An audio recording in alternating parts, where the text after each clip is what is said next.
오늘은 돈보다 더 값진 것이 무엇인지에 대해 이야기해 보려고 합니다. 우리는 평생 돈을 벌기 위해 노력하며 살아왔지만 정작 인생의 황혼기에 접어들면서 깨닫게 됩니다. 진정한 부자는 통장 잔고가 아닌 마음의 풍요로움에서 온다는 것을요. 제가 오늘 들려드릴 이야기는 청소부 민수와 300억대 건물주 정희 회장님의 특별한 만남과 결혼에 관한 것입니다. 돈만 보고 시작된 관계가 어떻게 두 사람의 인생을 바꾸게 되었는지, 그리고 그 과정에서 깨달은 인생의 진정한 가치에 대해 말씀드리겠습니다. 제 이름은 민수입니다. 35살의 평범한 청소부로 일하고 있습니다. 매일 아침 6시면 알람 소리에 눈을 뜨고 7시가 되면 강남 한복판의 고급 오피스 빌딩으로 향합니다. 제 일은 유리창을 닦고 바닥을 쓸고 쓰레기를 치우는 것이지만 저는 이 일에 자부심을 느낍니다. 그날 아침도 평소와 다름없었습니다. 빌딩 15층의 화장실을 청소하고 있었죠. 문득 거울에 비친 제 모습을 보니 어느새 흰머리가 늘어나고 있었습니다. 이렇게 살다가 늙어버리면 어쩌지? 라는 생각이 스쳐갔습니다. 저기요, 화장실 청소 좀 잘해주세요. 갑자기 들려온 목소리에 깜짝 놀라 뒤를 돌아보니 70대 중반으로 보이는 우아한 할머니가 서 계셨습니다. 이 빌딩의 주인이자 300억대 자산가라는 소문이 파다한 정희 회장님이었습니다. 당신 이름이 뭐죠? 민수라고 합니다, 회장님. 일을 참 성실하게 하네요. 얼마나 오래 일했어요? 이 건물에서는 5년 정도 됐습니다. 정희 회장님은 고개를 끄덕이시더니 갑자기 저에게 물으셨습니다. 민수 씨, 행복한가요? 글쎄요. 그저 그렇게 살아가고 있습니다. 돈이 많으면 행복할 것 같나요? 아무래도 그렇지 않을까요? 돈이 있으면 걱정이 줄어들 테니까요. 정희 회장님은 잠시 생각에 잠기더니 미소를 지으셨습니다. 민수 씨, 나는 평생 돈을 모으며 살았어요. 하지만 지금 와서 생각해보니 돈이 모든 문제의 답은 아니더군요. 내일 점심시간에 시간 있나요? 커피 한잔 하면서 이야기 좀 나누고 싶은데. 다음 날 저는 빌딩 1층 카페에서 정희 회장님을 만났습니다. 회장님은 자신의 이야기를 들려주셨습니다. 가난한 집안에서 태어나 온갖 고생 끝에 부동산 사업으로 성공했다는 것. 남편은 일찍 세상을 떠났고 자식은 없다는 것. 그리고 이제는 자신의 재산을 어떻게 해야 할지 고민이라는 것까지요. 사람들은 내 주변에 돈 때문에 모여들어요. 진심으로 나를 대하는 사람이 없쇼. 정희 회장님의 눈에서 외로움이 느껴졌습니다. 그 순간 저는 깨달았습니다. 돈이 많다고 해서 모든 문제가 해결되는 것은 아니라는 것을요. 정희 회장님과의 첫 만남 이후 우리는 일주일에 2번씩 만나 이야기를 나누게 되었습니다. 어느 날 우리는 정희 회장님의 고급 아파트에서 차를 마시고 있었습니다. 민수 씨, 오늘은 특별한 제안이 있어요. 나와 결혼해 주겠어요? 순간 제 귀를 의심했습니다. 70대 중반의 부자 할머니가 30대 중반의 청소부에게 결혼을 제안한다니 믿기지 않았죠. 회장님, 농담하시는 거죠? 전혀요. 진심입니다. 정희 회장님은 차분하게 설명하셨습니다. 이제 나이가 많아져 누군가의 돌봄이 필요하고 재산을 관리할 사람도 필요하다고요.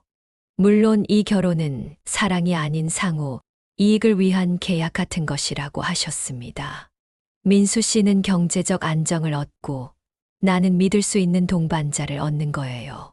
어떻게 생각해요? 심장이 좋지 않아요. 의사는 1년, 길어야 2년이라고 하더군요. 정희 회장님은 담담하게 말씀하셨지만 그 눈빛에서 두려움이 느껴졌습니다. 죽음을 앞둔 노인의 외로움과 불안이 보였죠. 결국 일주일 후 저는 정희 회장님께 답을 드렸습니다. 결혼하겠습니다. 정희 회장님은 계약서 한 장을 내밀었죠. 이건 혼인 계약서예요. 내 재산은 사망 후 당신에게 50%, 나머지는 내가 설립한 재단에 기부하는 조건이에요.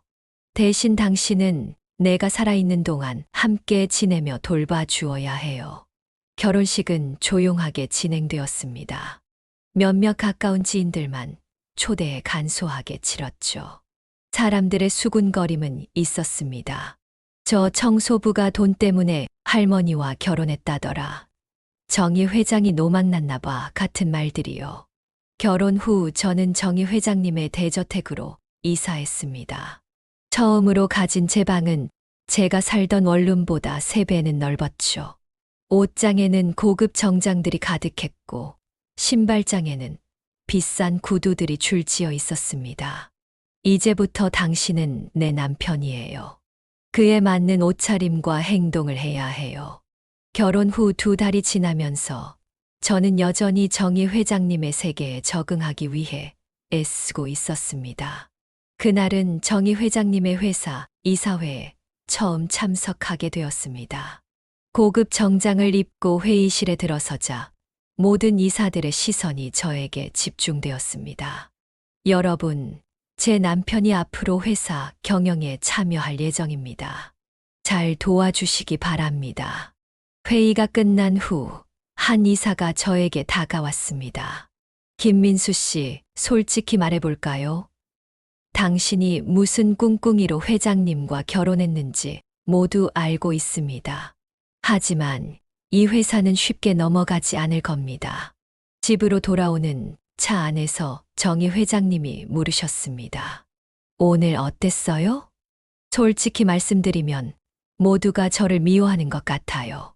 그럴 수밖에 없죠. 당신은 갑자기 나타나 모든 것을 가져가는 사람처럼 보이니까요. 다음 날 정희 회장님은 저를 자신의 자선 재단으로 데려갔습니다. 그곳에서는 소외된 노인들을 위한 다양한 프로그램을 운영하고 있었습니다. 내가 가장 아끼는 곳이에요. 돈을 버는 것보다 나누는 것이 더 큰 기쁨이라는 걸 여기서 배웠죠. 그날 저는 재단에서 노인분들과 함께 시간을 보냈습니다. 그들의 이야기를 듣고 함께 식사를 하고 때로는 그들의 손을 잡아드리기도 했습니다. 처음에는 어색했지만 그들의 웃음과 감사의 말에 저도 모르게 가슴이 따뜻해졌습니다. 민수 씨, 어떤가요? 이곳에서의 경험이 생각보다 좋았습니다. 제가 도움을 드리는 것 같지만 오히려 제가 더 많은 것을 받은 것 같아요. 정희 회장님은 만족스러운 표정으로 고개를 끄덕이셨습니다. 바로 그거예요. 진정한 부자는 돈이 많은 사람이 아니라 나눔의 기쁨을 아는 사람이에요. 결혼한 지 6개월이 지났습니다. 이제 저는 정희 회장님의 회사에서 부회장 직함을 갖게 되었고 직원들과도 조금씩 관계를 쌓아가며 인정받기 시작했습니다. 민수 씨, 오늘은 특별한 곳에 데려가고 싶어요. 아침 식사 후 정희 회장님이 말씀하셨습니다. 우리는 차를 타고 서울 외곽의 한 시설로 향했습니다.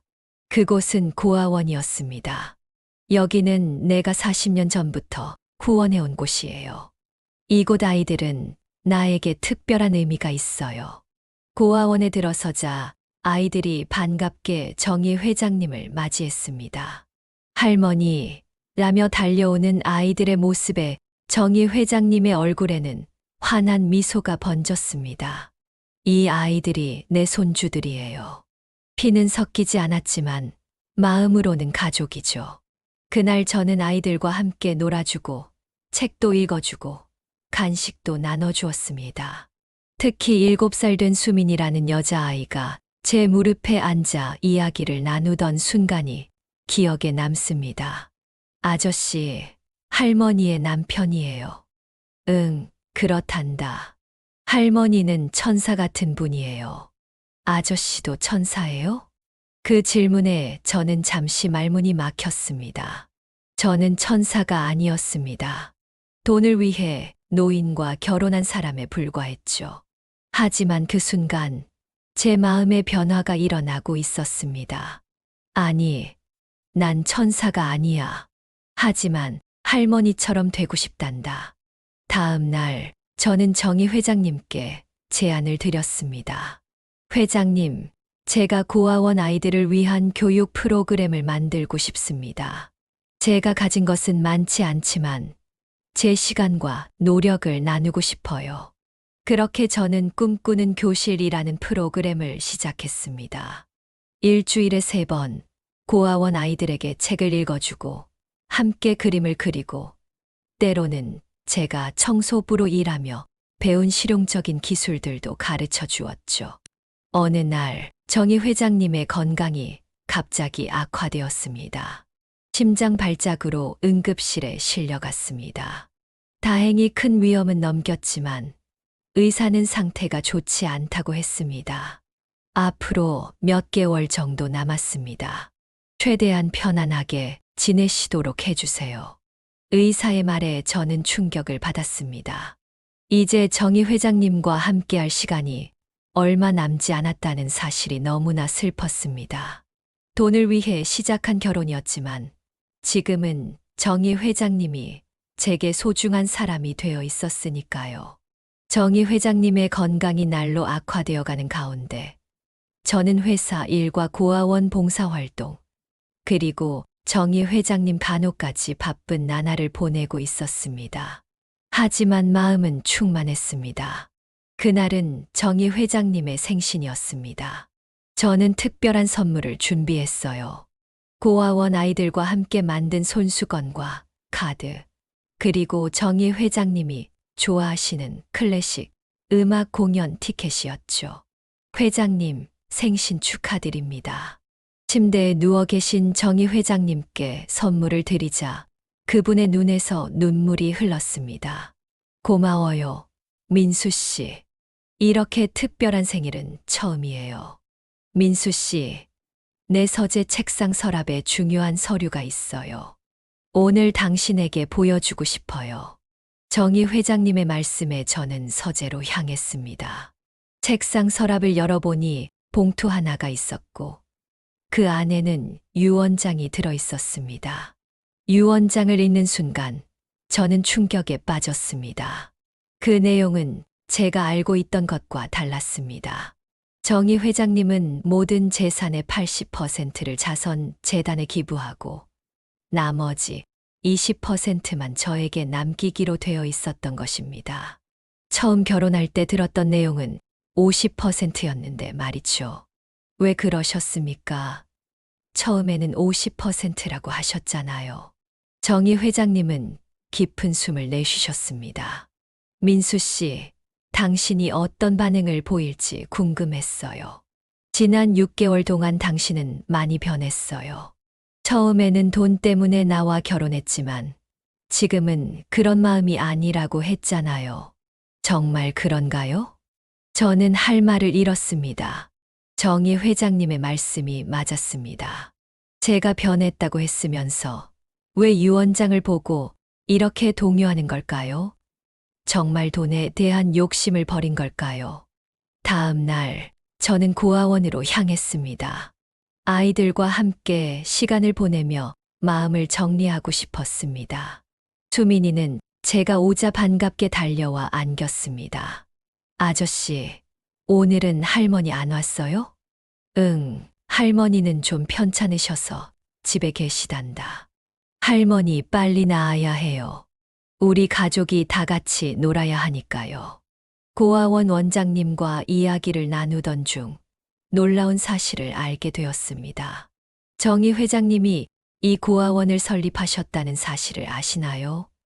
40년 전 회장님은 자신의 전 재산을 투자해 이곳을 만드셨어요.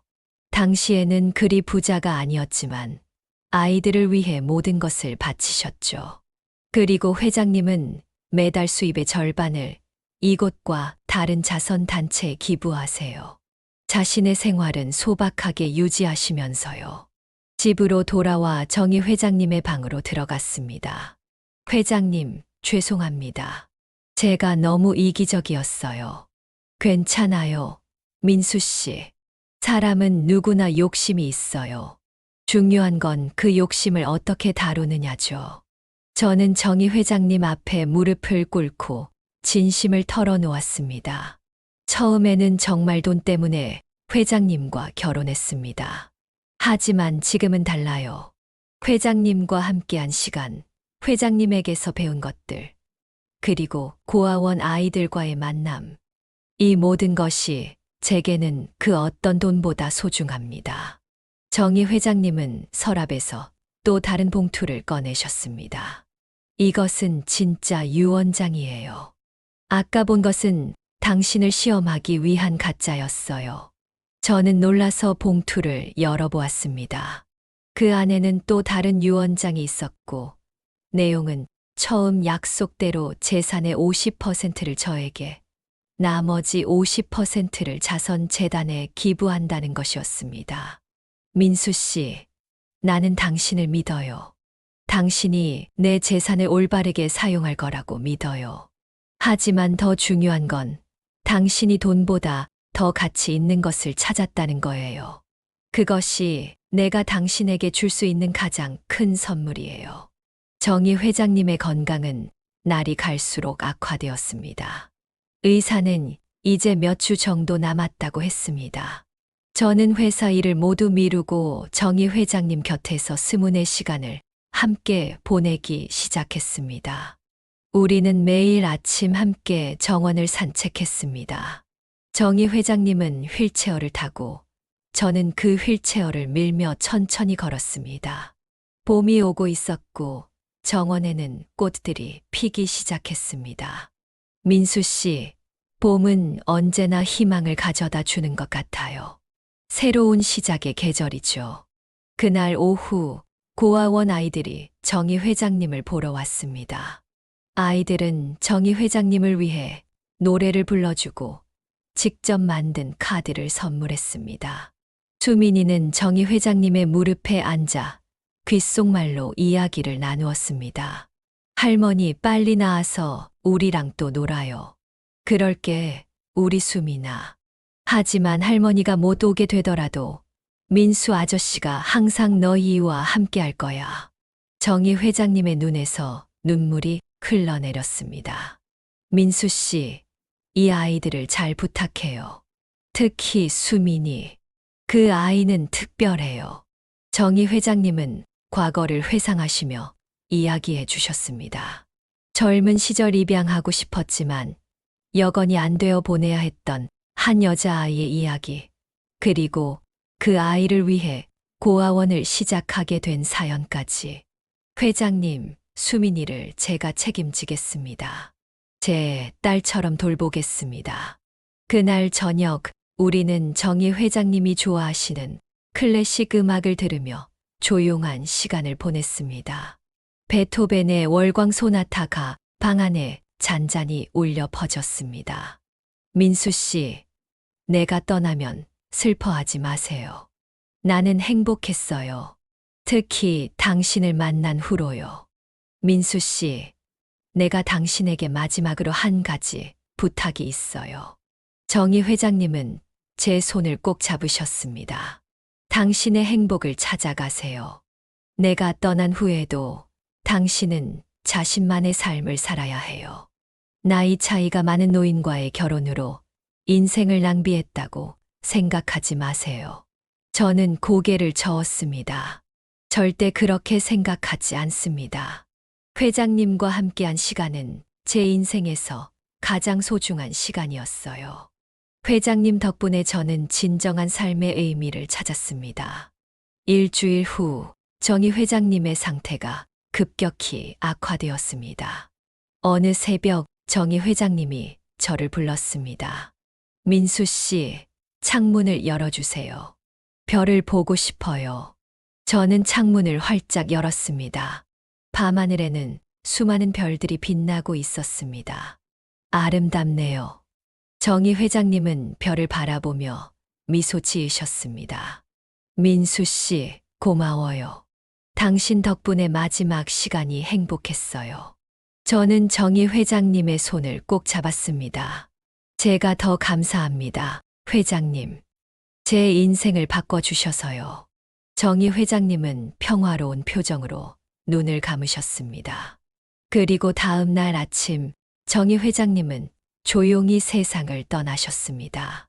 제 손을 잡은 채로 마치 잠든 것처럼 평화롭게요. 장례식 후 변호사가 유언장을 공개했습니다. 정희 회장님의 뜻대로 재산의 50%는 저에게, 나머지 50%는 자선, 재단에 기부되었습니다.